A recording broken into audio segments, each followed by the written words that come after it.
améliorer l'observance des règles de circulation et à favoriser une fluidité sur les routes de la ville-province de Kinshasa. Par ailleurs, il a souligné l'importance de veiller aux conditions de travail des policiers qui ont été commis à cette tâche. Celles-ci devraient être améliorées. Il faille aussi veiller à les relever suivant les vacations prévues pour obtenir un rendement plus optimal. Ici, en outre, de veiller à ce que les effectifs de ces policiers soient suffisants pour réussir le pari de la gestion de ces embouteillages.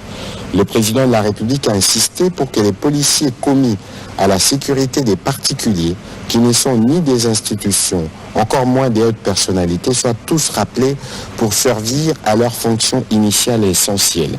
Ainsi, il a enjoint le vice-premier ministre, ministre de l'Intérieur, ainsi que le vice-premier ministre, ministre de Transport et le gouverneur de la ville de Kinshasa à sensibiliser tous les services concernés à veiller à l'application stricte des mesures prises pour lutter contre les embouteillages et ce dérapages. Au demeurant, le président de la République a invité les autorités initiatrices de ces mesures de décongestionnement routier d'améliorer l'initiative pour rendre la circulation plus facile et plus aisée. Le deuxième point de la communication du président de la République a porté sur l'interpellation de l'honorable Délice Esanga. Depuis le 14 novembre 2024, une vidéo devenue virale sur la toile montre des policiers se saisir de manière peu recommandable de l'acteur politique Délice Esanga. Des informations parvenues au président de la République font état d'une interpellation de ces derniers lors d'une activité de sensibilisation contre la révision ou le changement de la Constitution. Il a rappelé qu'au terme de l'article 23 de la Constitution, toute personne a le droit à la liberté d'expression.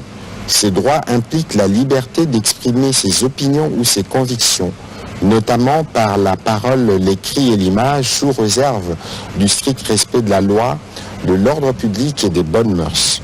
Peu importe les motifs de l'interpellation de cet acteur politique, la méthode utilisée par les éléments de la police pour le conduire à leur poste ne devrait nullement s'apparenter à des voies de fait traduites par une brutalité qu'il a déplorée et condamnée.